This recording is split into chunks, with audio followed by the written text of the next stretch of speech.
Hi అండి. Welcome to Vaishu recipes. ఇవాళ recipe వచ్చేసి బెల్లం అరిసెలండి.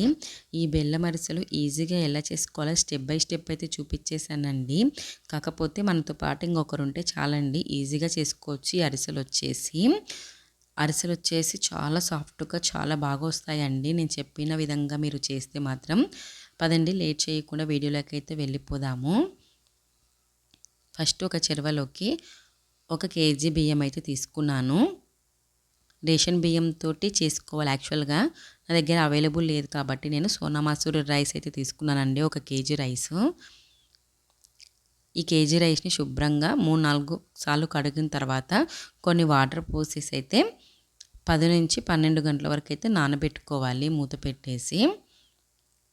10 నుంచి 12 గంటల తర్వాత చూడండి, బియ్యం చక్కగా నానిపోయాయి. ఇప్పుడు నీళ్ళన్నీ వంపేసి ఒక జాలి గిన్నెలో అయితే బియ్యం వడగట్టుకోవాలి.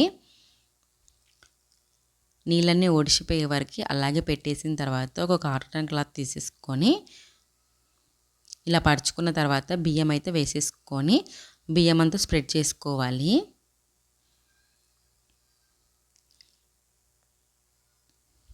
ఎండకు అస్సలు పెట్టద్దండి. బియ్యం వచ్చేసి ఫ్యాన్ కిందైనా పెట్టండి, కానీ ఎండకు పెట్టకూడదు. ఇలా ఒక 10 నుంచి 15 నిమిషాలు అయితే వదిలేయాలండి. ఇప్పుడు మిక్సీ జార్లోకి ఒక కొబ్బరి గిన్నె కట్ చేసేసుకొని వేసుకున్నాను. అలాగే 6-7 ఇలాచీలు వేసుకొని మెత్తగా గ్రైండ్ చేసేసుకొని పక్కన పెట్టుకోవాలి. కచ్చాపచ్చగా గ్రైండ్ చేయొద్దండి, అరిసెలు ఒత్తేటప్పుడు సరిగ్గా రావు. కాబట్టి కొంచెం మెత్తగానే గ్రైండ్ చేసుకొని పక్కన పెట్టుకోవాలి. చూడండి, బియ్యం అయితే తడి కొంచెం ఆరిపోయాయి కాబట్టి మిక్సీ జార్ తీసేసుకొని మిక్సీ జార్లోకి అయితే బియ్యం వేసుకుంటున్నాను. తగినన్ని తడి బియ్యం వేసేసుకొని మూత పెట్టేసి మిక్సీ పట్టుకోవాలి మెత్తగా. చూడండి, వీడియోలో చూపించే విధంగా. ఇప్పుడు జల్లెడలోకి అయితే వేసేసుకొని జల్లించుకోవాలి. మొత్తం ప్రాసెస్ ఇలాగే చేసుకోవాలి. మిక్సీ పట్టేసుకొని మళ్ళీ జల్లెడలో వేసి జల్లించుకోవాలి. ఎక్స్ట్రా ఉన్నదాన్ని పక్కన పెట్టేసేయాలి. నూక ఉంటుంది కదా, అది పక్కన పెట్టేసేయాలి. ఇప్పుడు పిండి అంతా వీడియోలో చూపించే విధంగా దగ్గరికి అనేసి ఇలా ఒత్తుకోవాలన్నమాట. లేకుంటే తడి అంతా ఆరిపోతుంది, అరిసెలు సరిగ్గా రావు, మళ్ళీ గట్టిగా వస్తాయి. ఇలా ఒత్తేసుకొని పెట్టేసుకున్న తర్వాత చున్నీ కప్పేసేయాలి తడి ఆరిపోకుండా. ఇప్పుడు స్టవ్ వెలిగించి గిన్నె పెట్టేసి కేజీ బియ్యానికి 750 గ్రాములు బెల్లం అయితే తీసుకున్నాను. అదేనండి, 3/4 కిలో బెల్లం అయితే తీసుకున్నాను. 1 టీ గ్లాస్ వాటర్ వేసేసుకొని బెల్లాన్ని అయితే కరగనివ్వాలి.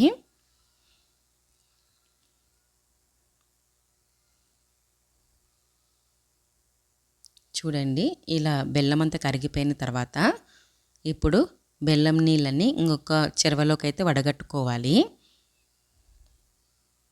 నలకలు ఏమన్నా ఉంటే పోతాయి బెల్లంలో, కాబట్టి ఇంకొక చెరువులో అయితే వడగట్టుకోవాలి.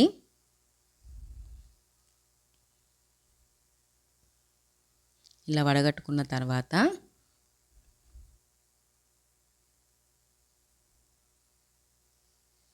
మరుగుతుంది కదా, పాకం అయితే మరుగుతుంది. ఒకసారి చెక్ చేద్దాము పాకం రెడీ అయిందా లేదా అని చెప్పేసి. చూడండి, ఇంకా పాకం అయితే రెడీ కాలేదు. ఇంకొకసారి కూడా చెక్ చేద్దాము.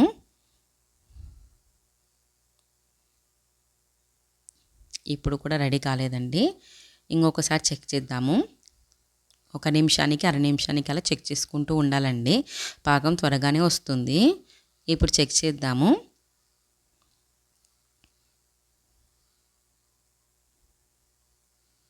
చూడండి, పాకం అయితే వచ్చేసింది. ఇలా జల్లీగా ఫామ్ అవ్వాలన్నమాట. అయితే మనకు పాకం అనేది రెడీ అయినట్టు. ఇలా కొద్దిగా జారుతున్నట్టు జల్లీలాగా ఉండాలి. పాకం అయితే రెడీ అయిపోయిందండి. ఇప్పుడు బెల్లం పాకంలోనికి గ్రైండ్ చేసుకున్న కొబ్బరి పొడి వేసేసుకొని ఒకసారి కలుపుకోవాలి. కలుపుకున్న తర్వాత స్టవ్ అయితే ఆపేయాలండి. స్టవ్ ఆపేసి మనం జల్లించుకున్న బియ్యం పిండి ఉంది కదా, అది కొంచెం వేసుకుంటూ కలుపుకుంటూ ఉండాలి. ఒకరు కలుపుతూ ఉండాలి, ఇంకొకరు వేస్తూ ఉండాలండి. అలా అయితేనే ఉండలు కట్టకుండా కూడా ఉంటుంది. చాలా సాఫ్ట్గా కూడా కలుపుకోవచ్చు. ఇలా కలుపుతూనే ఉండాలి. బియ్యం పిండి వేసుకుంటూ ఇలా కలుపుతూనే ఉండాలన్నమాట.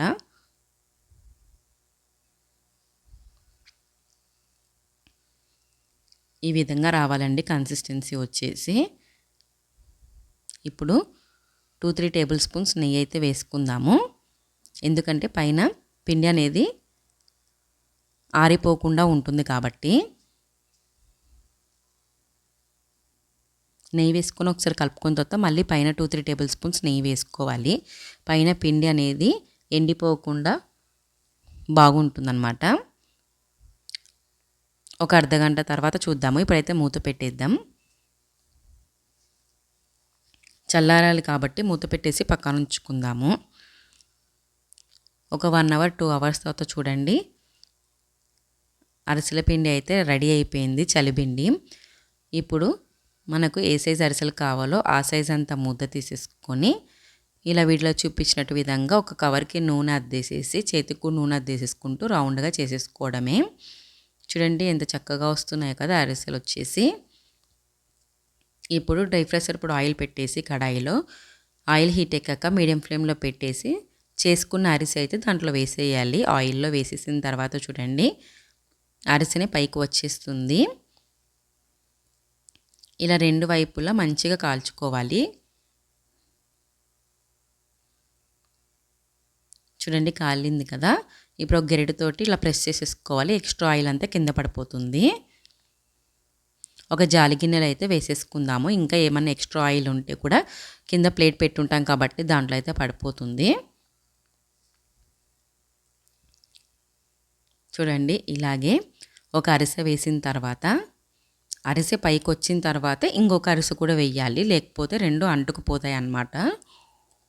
ఇలా పైకి వచ్చినాక ఇంకొక అరిసె అయితే వేయాలి. ఇది కూడా పైకి వచ్చేసింది.